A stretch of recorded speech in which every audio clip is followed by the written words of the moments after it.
O, continue Tapos, po. Yung opinion nyo po, opinion nyo doon. Continue yung... Di ka pa tapos eh. Wala na raw tayong budget. Sa wala na budget. Tayong budget. Yung walang budget. Apektado na bagyo. Malabong walang budget eh.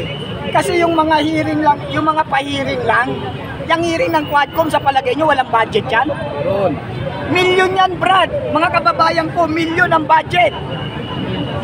Bakit mawawala ng budget? Eh samantalang ginawa nyo na nga private.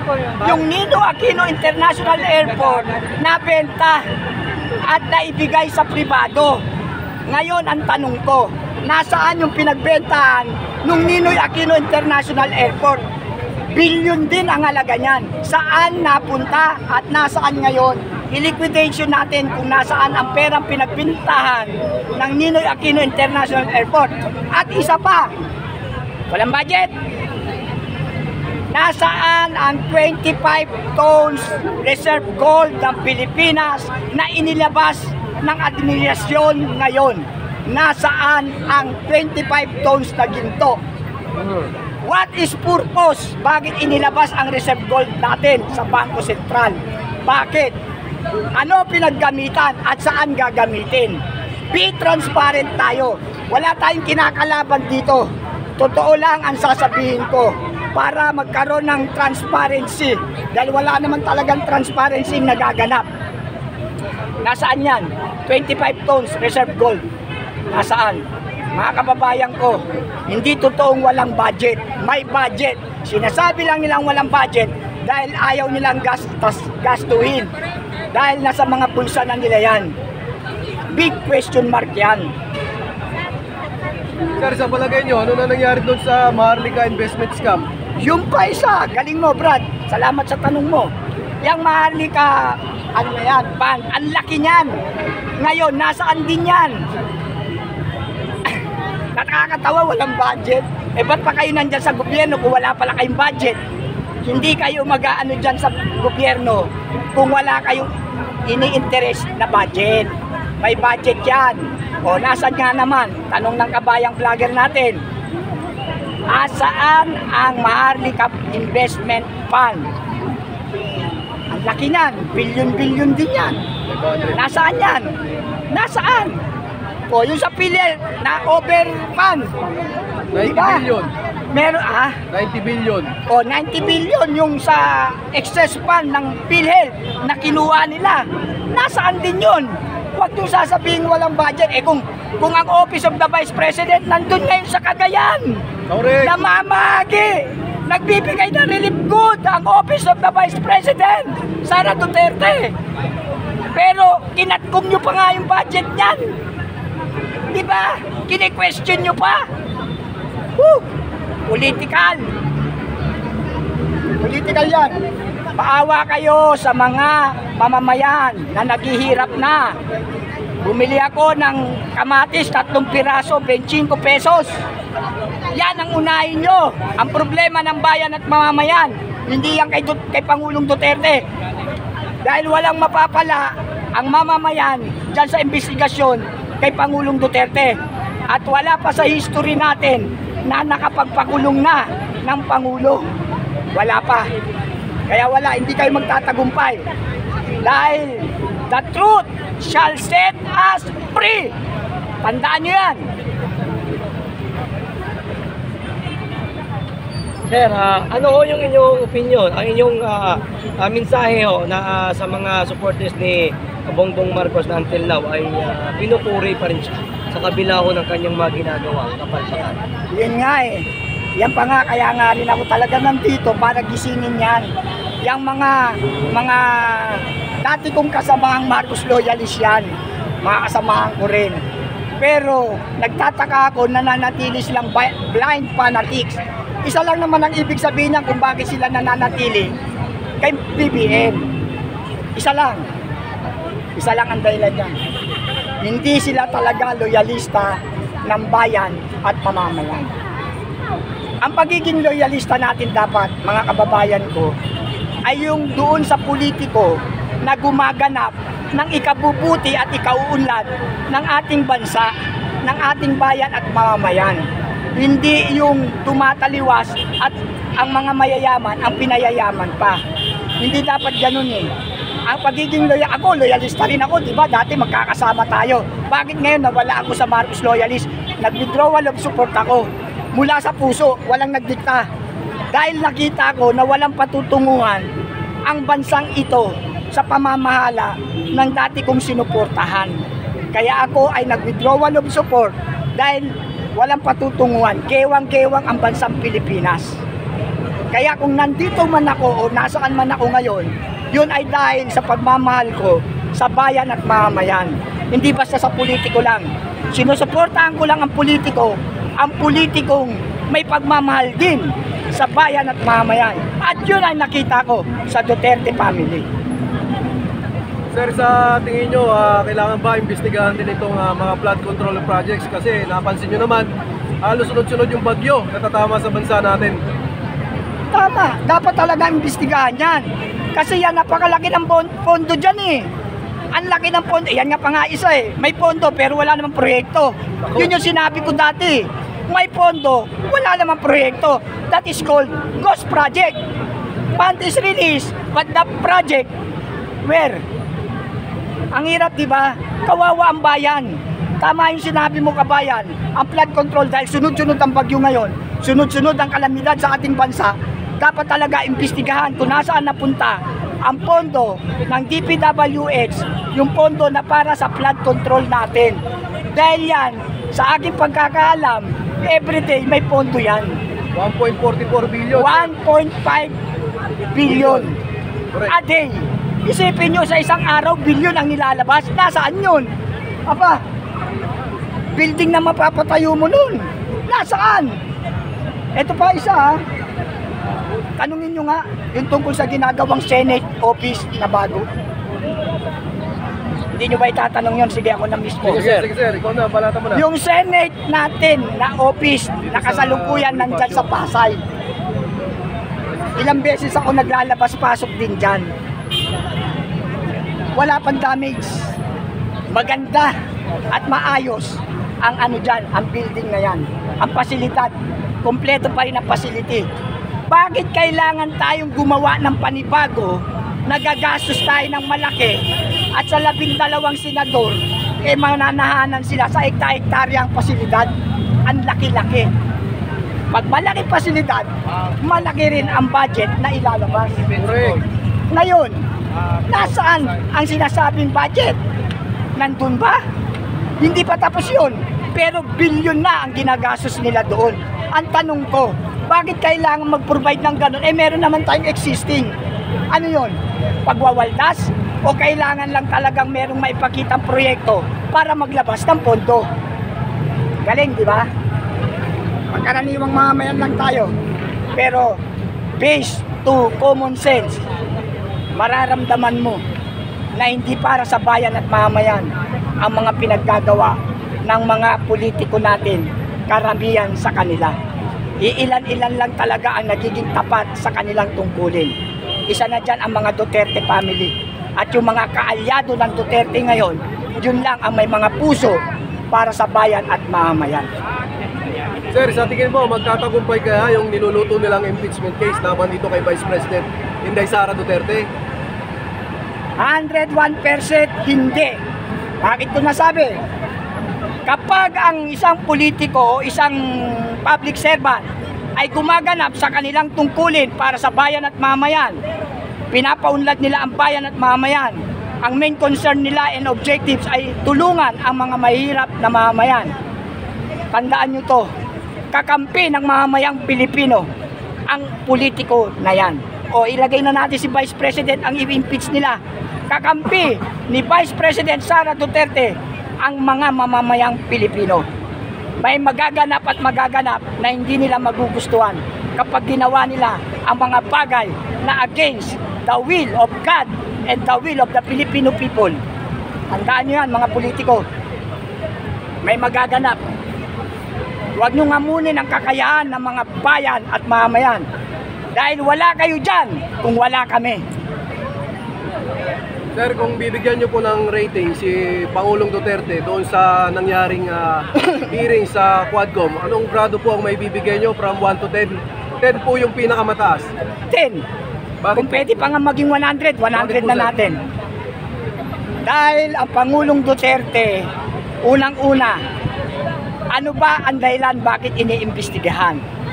Unang tanong yan, bakit ba iniimbestigahan? Ngayon, sinagot ng taas, ang sinagot ng Pangulo, hanes siya sa kanyang sarili, na dahil sa war on drugs. Okay? Ibig sabihin, may dahilan. Kaya kung siya man ay bibigyan ko ng pinakamataas na rating, yung pinakamataas ang ibibigay ko. Dahil nandyan siya sa Quadcom ngayon to protect the Filipino people and to respect the constitutional right ng bawat mamamayang Pilipino. Yan ang tunay na leader. May pagrespeto sa karapatang pantao. Kaya 10 ang rating ko sa kanya. Sir, kaninang kagabi, kagabi ata, kausap ni Atty. Salpanelo si Pangulong Duterte at ayon ay kakasuhan ito si Trillanes ng libel. Actually, dapat lang kasuhan yan. Unang-una, bakit siya nandoon? Anong kaugnayan niya doon? Mga kababayan ko, ano ang kaugnayan ni Trillanes doon? Wala. Bakit siya nandoon? Political. Atakdog kasi yan eh. Panahon pa ni Noynoy, atakdog na yan. At ito pa isa, Trillanes. Wag na wag mong gagawin sa Pangulong Duterte namin yung ginawa mo kay General Angelo Reyes, ha? Hindi mangyayari yun. Hindi ka magtatagumpay.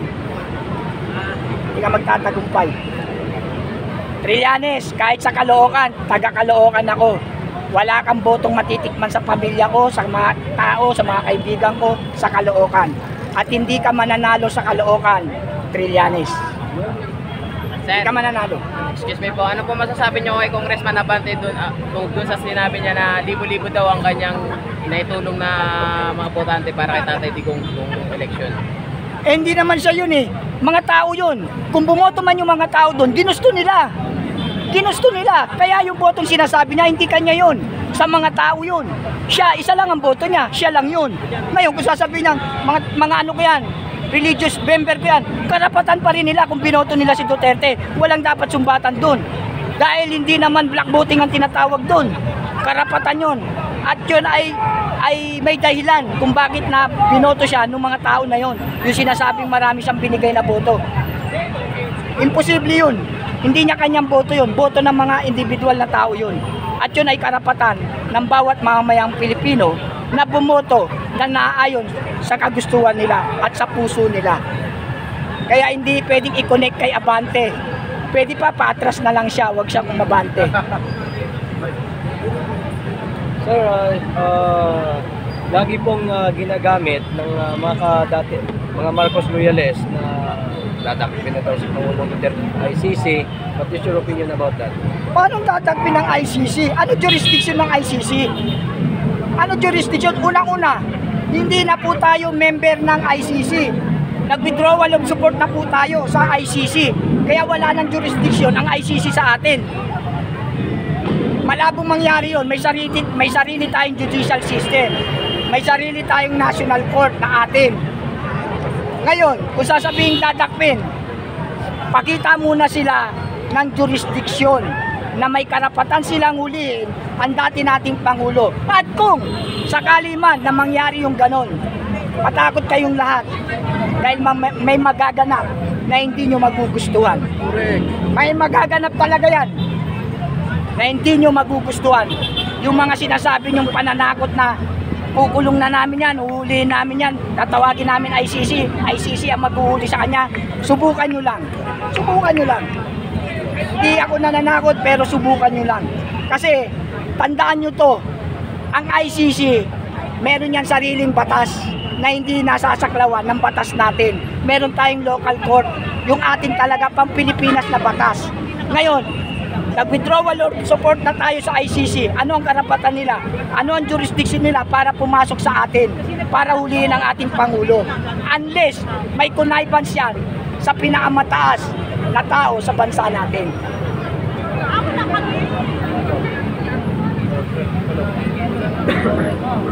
Buti nyo. Dong. Sir, naniniwala ba kayo na may lumabas na balita na nandito na po yung ICC Actually, sa bagay na yan, wala akong kaalaman na nandito na yan. Pero based to my opinion kasi baka mamaya, bigla na lang may libel dyan. Yan, tungkol dyan sa ICC na yan, para sa akin, nandito man yan o wala, hindi mangyayari yung gusto nilang mangyari. Malabo yan, kapatid. Kahit sabihin natin nandyan na yan, saywar yan eh. Yan yung tinatawag na saywar. Para kung ano man ang determinasyon ng ating Pangulo, ma-distract nila. Pero dahil nga ang dating Pangulong Duterte natin ay matalino at may puso at dati ring piskal o dati ring batas, alam niya kung paano niya ika-counter yan. Kaya nga kung nakikita niyo, puro testimonial lang, di ba? Puro salita lang siya na, may pinatay ako. Salita yun. Alam niyo ba sa ebidensya, sa form of evidence, kasi maraming uri ng ebidensya. Ang pinakamahinang ebidensya natin ay yung circumstantial evidence. Pangalawa yung testimonial. Kasi yung testimonial, pwede mong baguhin yan. Pwede kang magsinungaling. Kaya mahina na ebidensya. Ang pinakamalakas na ebidensya ay yung concrete evidence. Hindi nila maipoprovide yun. Bakit ko nasabi? Ang concrete evidence, nakita nila mismo na si Pangulong Duterte may hawak na baril, pinutok. Yun ang concrete evidence. Kukunin ang baril as concrete evidence. Islag, yung bala, islag. Kukunin, yung empty shell, kukunin. Under firearms investigation yan sa laboratorio. Pag napatunayan na yun ay rehistrado sa pangalan ng ating dating Pangulo, concrete evidence na yun. Kasama yung nakita siyang bumaril, yun ang concrete evidence. Salamat po, yun ang tinatawag na concrete evidence. Kaya, yan, kung nakikita nyo, napapansin nyo, panay ang sabi ni Duterte na may pinatay siya. Salita lang yun. Kahit ako, pwede ko rin sabihin, may pinatay ako. Ngayon, kung gusto mo ako imbestigahan mo ko. Eto ang tanong, kaya mong gumastos? Sa filing fee pa lang, patay ka na. Yung appearance fee, acceptance fee, durog ang financial mo pag nagsampa ka ng kaso. Lalo yan, mga matataas na tao yan. Kailangan mga primera klaseng abogado ang hahawak niyan. Kaya hindi basta-basta ang magsampa ng kaso. Magastos at masalimuot dahil yung time mo, pag may subpena, may hearing, pupunta ka. You like it or not, pupunta ka. Dahil 3 beses kang hindi umatin ng court hearing, subpena, a warrant of arrest ang darating sa bahay. Sir, ano yung magandang impact na tumatak sa mga Pilipino sa pag-attend ni Pangulong Duterte doon sa Quadcom dito? Ano po? Ano po yung magandang impact? Lalo na doon sa team ng PDP na alam naman natin kay Pangulong Duterte. Ay, ang magandang impact doon, ipinakita ng ating Pangulong Duterte yung pagiging consistent niya. Pangalawa, yung determinasyon niya. Yung lakas ng loob niya. Alam nyo, alam naman ni Pangulong Duterte yan na pagkakaisaan siya dyan. Pero binaliwala niya yon.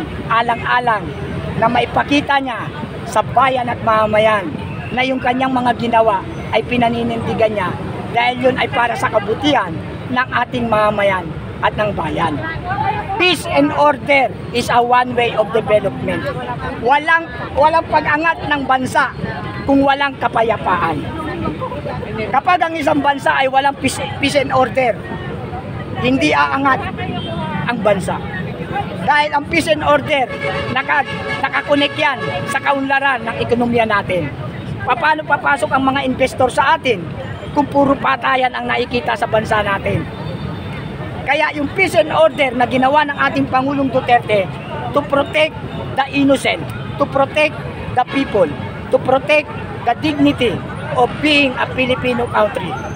Yun. Pinakita niya lang sa ibang bansa na tayo, ang ating Pangulo ay mayroong paninindigan para sa kapayapaan at para sa kaunlaran. Dahil sabi ko nga, kapag may peace and order, may kapayapaan, mayroong kaunlaran. Yun ang objectives ng ating Pangulong Duterte. Tinitira lang naman nila si Duterte kasi nga malakas ang anak ni Duterte sa darating na 2028. Yun lang yun. Sige pa, tanong pa. Sir, ano magiging Ano magiging hatid o dulot nun sa mga kandidato ng PDP laban? Yung pagpasok niya dyan, yung pagharap niya sa Quadcom? Maganda ang kasi yung PDP laban, di ba? Ano yan, team ng Duterte yan. PDP. PDP laban yan. Kumbaga, ipinapakita na sila talaga ay gaganap sa tungkulin nila, either na magkaroon pa ng investigasyon sa Quadcom o Tuwadcom o anumang com yan, dadalo at dadalo sila. Dahil kung ang PDP laban, ang head niyan ay si Duterte, ibig sabihin lahat sila may kapaninindigan din. Kaya maganda ang refleksyon sa mga kandidatong PDP sa ginawa ng ating Pangulo. Dahil doon ipinapakita ng ating Pangulong Duterte na kahit alam niya na pagkakaisahan siya, matapang at lakas na loob pa rin siyang pumunta doon para, salamat po, para sa ikabubuti at kaliwanagan ng lahat. Kaya nga nakita natin yung tunay na ugali ni Trillanes, di ba? Dahil kay Pangulong Duterte, di ba? Kaya maganda ang impact nun. At marami, ako naman, boboto rin naman ako sa mga team ng Duterte. Kaya lang, siyempre, nasa puso natin yan. Kailangan, natin, maging matalino tayo sa pagboto.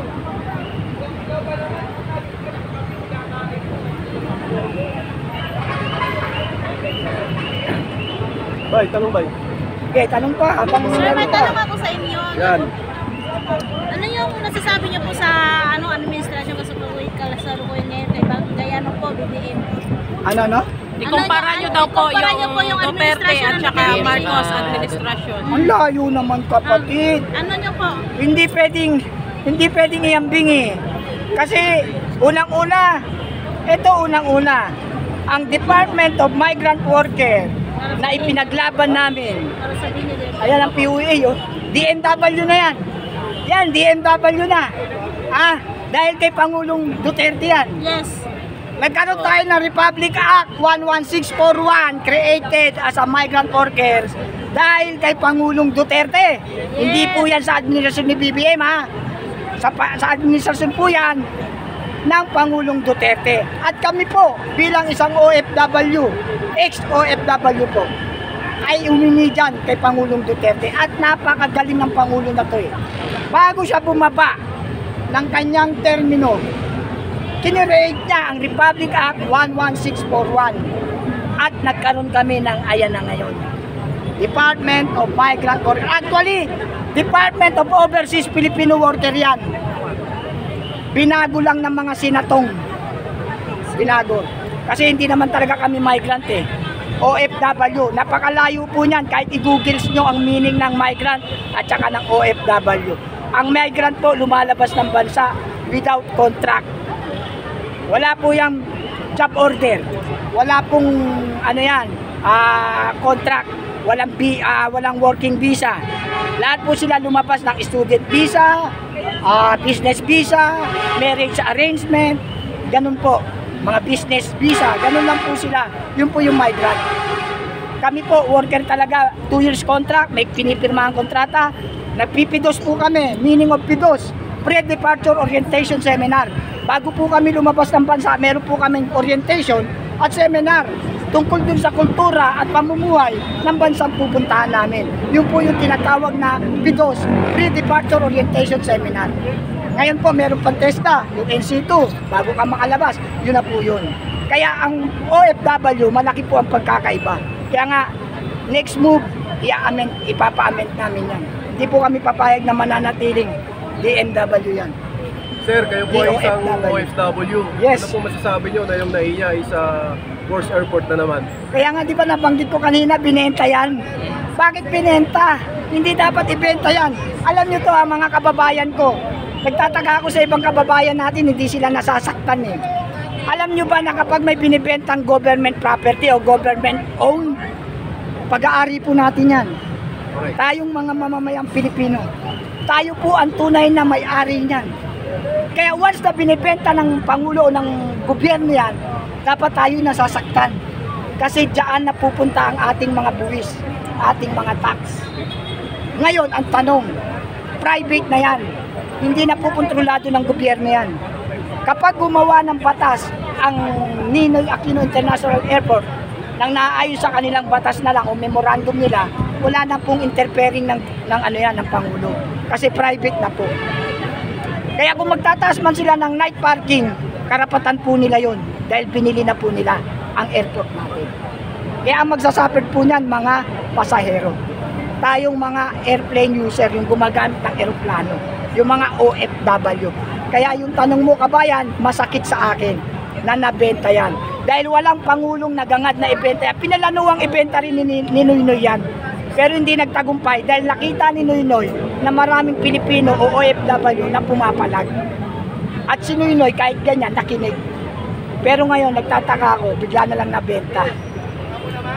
Sunod-sunod na yan. Lahat na ng airport magiging private. Tandaan nyo to. Iiwan ko sa inyo salita na to. Lahat ng airport natin ngayon magiging privado na yan. Isa-isa na yan. Maggagayaan na yan. Kaya magiging negosyo na. Wala na yan ang tinatawag na no public interest but private o business interest. At saka yung pagbibenta po, ibig po sabihin niya na nalulugi na tayo.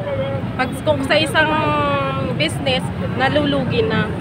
Pero sa katunayan, hindi yan nalulugi. Hindi nalulugi yan. Pwedeng gawin nilang dahilan yung nalulugi para magkaroon sila ng karapatang ibenta. Yun lang yun. Hindi po nalulugi yan. Saan ka naman nakakita na minu-minuto may lumilipad na aeroplano? Hindi po, ang ibig ko pong sabihin, yung parang sa Pilipinas, di ba, parang nire-represent niya yung airport natin. Oh. So pag once na bininta niya sa private property, ibig sabihin, yung government natin ay nalulugi or sumisimplang na. Kasi nagbibenta na sila ng property natin eh. Hindi yun. Hindi po totoo yan. Hindi po totoo na nalulugi. Gusto lang nila talagang ibenta dahil gusto nilang pagkaperahan. Ganun lang po yun. Wala pong nalulugi. Pwede nilang gamiting reason out Oo, yun na nga po. nalulugi. Oo. Yun ang gawin, yun ang tamang sabihin mo. Ginagawa nilang dahilan na nalulugi para magkaroon sila ng reason out na ibenta. Kasi hindi talaga papayag ang mga mamamayan yan na ibenta mo lang basta-basta. Kaya lang ito nangyari na to, biglaan to, benta kagad eh. Wala nang public consultation. Yeah. Walang public consultation tungkol dyan sa pagbebenta ng Ninoy Aquino International Airport. Walang public consultation. Sir, excuse me po.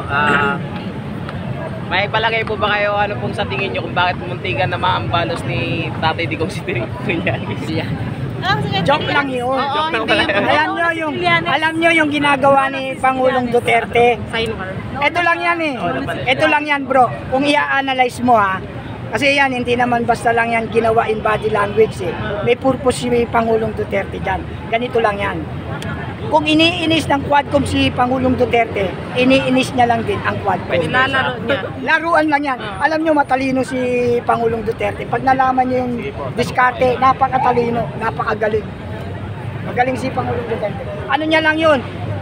Parang gumawa lang siya ng isang bagay na para ma-interrupt lang yung mga seryosong nanonood. Kasi masyado na seryoso eh. Marami na nagbubulong-bulungan. Kaya ginawa niya, dinistract niya rin. Joke lang yun. Joke lang yun. Hindi niya magagawa yun. Ano lang, sino ba naman gagawa nun, di ba?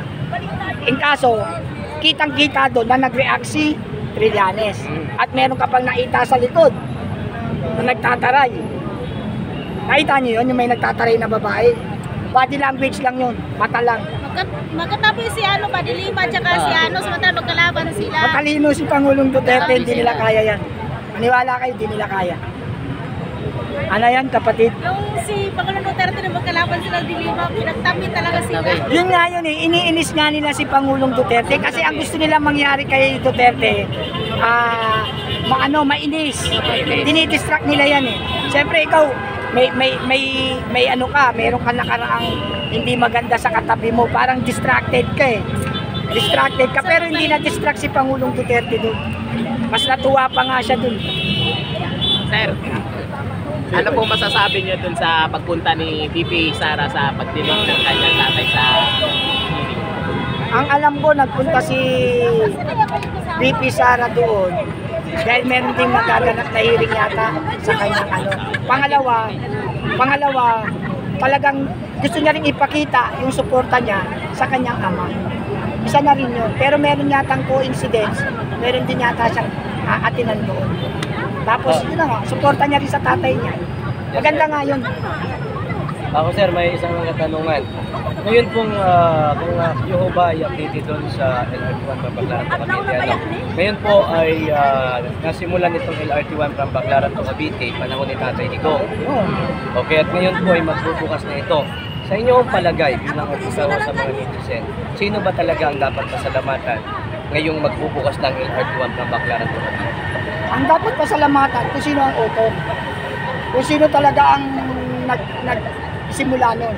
Kung sino talaga yung nag-propose nun. Ngayon, dahil nga pumasok na yung administrasyon, dahil yan, na-stop yan eh. Tapos nagpalit ng administrasyon. Ang administrasyon na ni BBM. Ito para sa kaliwanagan. May pondo po yan. Naka-prepared po ang pondo niyan.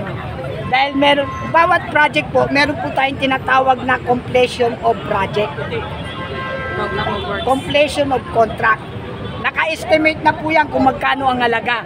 Matapos mo hindi, andyan ang pera. Get or no get? Ibig sabihin, magpalit man ng Pangulo, ang pondo nandyan na.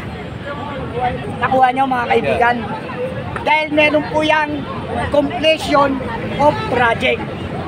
Yung completion of project po, matapos mo o hindi. Kasi pag sinabing completion of project, halimbawa, sinimulan ng year 2022, halimbawa lang ha, sinimulan ng year 2018, halimbawa, sinimulan ng year 2018. Sino ba yung 2018? Si Pangulong Duterte, di ba? Hindi 2018, tapos ang completion ng contract o completion ng project is 2024, pumasok na kay BBM. Nakuha nyo? Yes. Pero hindi manggagaling pa sa pondo ni BBM yun. May pondo po yun. Hanggang 2024 po ang pondo nun. Yan po additional knowledge po para sa ating lahat. Meron po yan meron po yang sapat na pondo para sa kabuuang proyekto. Kaya matapos o hindi, may pera yan. Unless may pumasok na bagong administrasyon, tapos ginalaw ang pondo at naubos, hindi na po problema ng nakaraang Pangulo. Pero kung ang tanong ay sino ang dapat pasalamatan, 101% ang dapat pasalamatan ay si Pangulong Duterte. Sir, follow-up question po.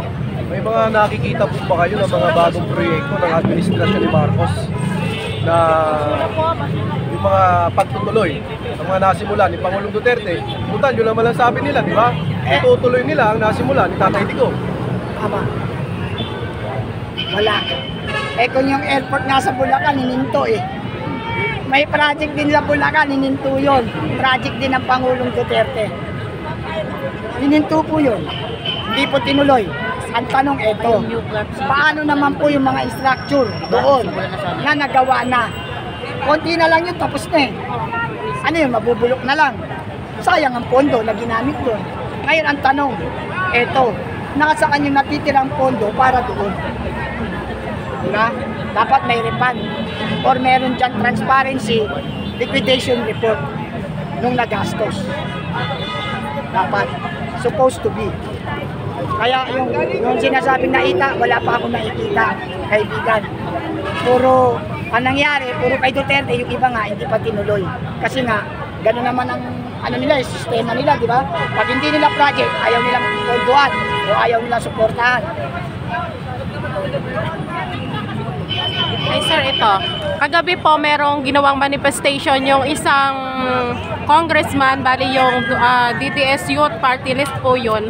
Ano po yung masasabi niya sa kanyang manifestation? Manifestation nino? Ng DDS Youth Party List kay Congressman Cardema. Cardema? Opo. Ano yung masasabi mo sa manifestation niya? Maganda yung manifestation niya. Yan si Congressman Cardema ng Youth Party List. Consistent din siya sa kanyang paninindigan. At hindi siya naging dalawang muka. Correct. Nanatili siya sa kay Pangulong Duterte kahit na dinadamay din siya, minsan naapektuhan na rin siya dahil hindi niya magawa yung gusto niya dahil nga gano'n naman ang nangyayari, di ba? Pero nanatili siya kay Pangulong Duterte. Hanggang ngayon na kay Pangulong Duterte siya. At yung kanyang mga pahayag doon sa Quadcom ay 101% maganda at naayon sa katarungan at katotohanan. Sir, anong huling masasabi mo dito sa mga kababayan natin online na puro na lang chat? Sayang, EDSA na tayo, halina kayo. Anong panawagan mo sa kanila, sir? Nanawagan ko sa inyo, karapatan yan ha. Pero ako'y nananawagan bilang pangkalahatang karapatan. Kung matapang tayo sa social media, sana naman mas ilagay natin ang tapang natin sa actual na laban. magpakita tayo ng pwersa in physical, hindi sa social media lang. Ngayon, kung hindi pa naman siguro napapanahon talaga yung bagay na yon, so okay lang. Pero wag na lang kayong maghamon na EDSA na, tapos pag nasa EDSA na yung iba, wala naman pala kayo sa EDSA. Wag na lang kayo mag-challenge kasi hindi nyo naman ginagampanan. Eh mabuti pa yung mga hindi nagsasalita, nakikita mo, nandito na lang. Nandyan, nakikita. At saka salamat din sa mga vlogger na DDS. Talagang asisipag nyo sa katotohanan. Alam ko naman na hindi kayo pumunta rito para magpasikat. Kundi nagpunta kayo rito para gisingin din ang mga natutulog nating kababayan. At ipakita din ang buong suporta nyo sa nagaganap na Quadcom na yan. At ipinapayag nyo ang katotohanan na dahil ang Duterte administration, sa totoo lang, napakamapayapa ng kanyang termino. Talagang Sir, follow-up questions po. Hindi kaya itong mga Quadcom, sinitiring na ito, ay natatabunan yung mga tunay na issue, problema ng bayan natin? Yes! Natatabunan yan nga isang reason nila eh. Alam nyo kung anong unang tinabunan nila dyan? Ha? Ang unang tinabunan nila dyan yung kay Agent Morales. Ayan, Ayun, si Bro Agent Morales. Pidea Leaks. Sa Pidea Leaks. Yun, andyan na yung tunay na ebidensya, witness. Nandyan ang concrete evidence. Pero bakit bigla na lang naglaylo yun? Nawala na sa sirkulasyon. Yung iba, hindi na naipatawag. Hindi na napatawag talaga. Dapat nga, nandun din yung Pangulo eh. Dahil sila ang subject doon eh. O, bakit wala? O, yung Pangulong BBM hindi Pangulong Duterte. Dapat yung Pangulong BBM na related dun sa Pidea Leaks, dapat naimbitahan yun. Pero hindi. Tapos, di ba merong challenge doon na health political examination? Oh, nasa test, wala. Yung People's Initiative, sir, parang nakakalimutan na natin yung issue na yan. Ang dami talagang tinakpan nung itong Quadcom na to. Kaya nga tawag ko dito, Quadcom. Dito Quadcom. Huwad na committee. Ay, sir, sa pagkapanalo po ni President Trump, ano po yung masasabi ninyo? The best. Alam niyo kung bakit? Si Trump kasi, ano yan, negosyante din. Ang gusto niya talaga kaunlaran. Actually, si President, congratulations President Trump ng US. Congrats. Actually, si President Trump, ayaw niya ng gera eh. Ayaw niya. Kaya, di ba, pinapupull out niya na yung EDCA. Kaya, maganda ang pagkapanalo ni President Trump. Sa tingin mo, maaari din ba na ma-pull out na itong EDCA ni Marcos Jr.? Malamang.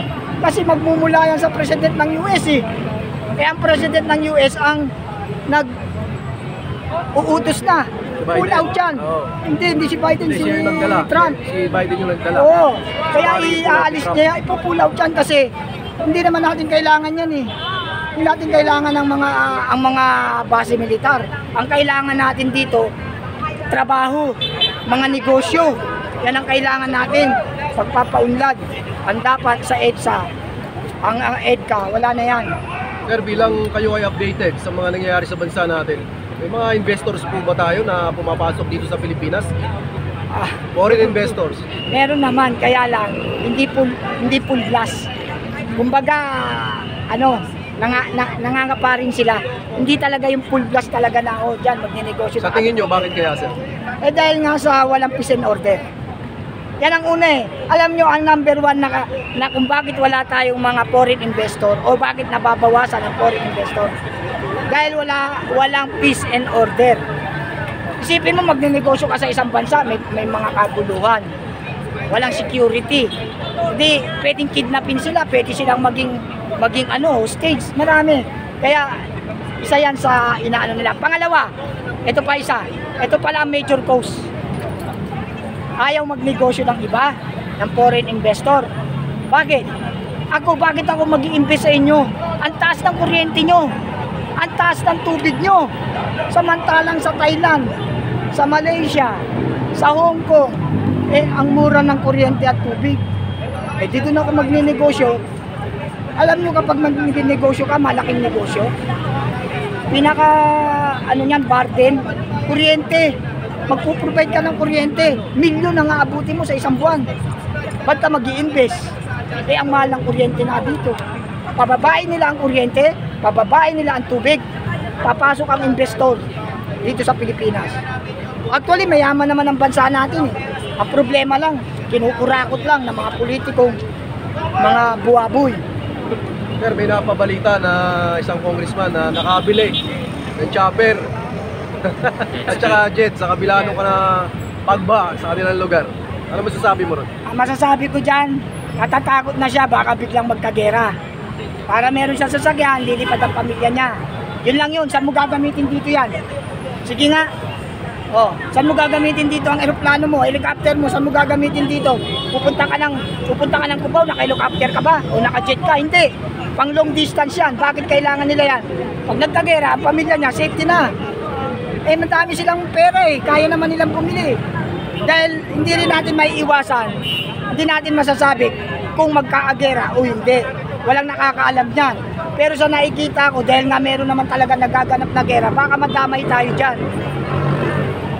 Ngayon, pag biglaan nangyari yun, sila safety na.